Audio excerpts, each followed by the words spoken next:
আজকে আমরা পঞ্চম দিনের মতো এখানে এসে দাঁড়িয়েছি, কারণ আমরা বিশ্বাস করি আমাদের দৃঢ় মনোবলের কারণে আমরা এখানে সবাই এসে দাঁড়িয়েছি যে আমরা যতক্ষণ পর্যন্ত না শেরেবাংলা মেডিকেল কলেজ হাসপাতাল সহ বাংলাদেশের সকল সরকারি হাসপাতালের অব্যবস্থাপনা দূর হয়, যতক্ষণ পর্যন্ত না স্বাস্থ্য খাতের সংস্কার হয়, ততক্ষণ পর্যন্ত আমরা রাজপথে থাকব এবং ততক্ষণ পর্যন্ত আমরা আমাদের লড়াই সংগ্রাম চালিয়ে যাব ইনশাআল্লাহ। এই যে দৃঢ় চেতনা, দৃঢ় বিশ্বাস, যে বিশ্বাস ছিল আমাদের জুলাইতে, যে বিশ্বাস ছিল 1971 সালের মুক্তিযোদ্ধাদের মধ্যে, সেই বিশ্বাস নিয়ে আমরা হয়তো আবারও রাজপথে নেমে এসেছি।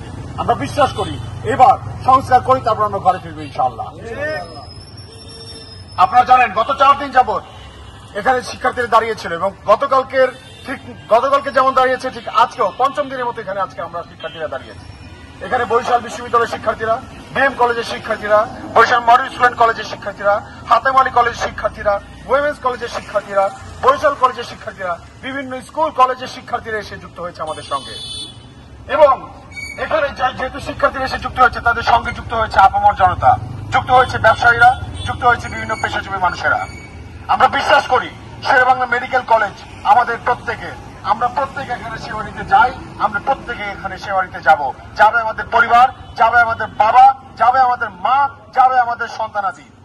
এবং আমরা বিশ্বাস করি অতি দ্রুত আমাদের যে 3 দফা দাবি সেগুলো বাস্তবায়ন করে বাংলাদেশ সরকার অতি দ্রুত শেরেবাংলা মেডিকেল কলেজ হাসপাতাল এবং বাংলাদেশের সকল সরকারি হাসপাতাল সংস্কারে তারা গুরুত্বপূর্ণ ভূমিকা রাখবে। এবং আজকে আমরা এখানে এসেছি অবস্থান কর্মসূচির পাশাপাশি আমরা আজকে শুক্রবার পবিত্র জুমার দিন, আমরা এখানে যারা সাধারণ শিক্ষার্থী এবং নাগরিকবৃন্দ আছে আমরা প্রত্যেকে বরিশালের বিভিন্ন গুরুত্বপূর্ণ মসজিদগুলোতে চলে যাব এবং মসজিদগুলোতে আজকে ইমামদের সঙ্গে আমরা কথা বলে তারপর আমরা মসজিদের মুসল্লিদের সঙ্গে আমরা লিফলেট বিতরণ করব। এবং এই লিফলেট বিতরণ কর্মসূচির মধ্যে দিয়ে আমাদের আজকের যে প্রতিবাদ কর্মসূচি, আমাদের যে অবস্থান কর্মসূচি এবং আমাদের যে আন্দোলন, যে ধারা, সেই ধারা অব্যাহত থাকবে। এবং আগামীকালকে ঠিক যথাযথ 11টা বাজে আমরা আবার এসে এই অশ্বিনী কুমার টাউন হলের সামনে অবস্থান কর্মসূচি করবো ইনশাআল্লাহ। তাহলে আমরা কম বেশি সবাই সেবার জন্য যাওয়া হয় আমাদের ওইখানে।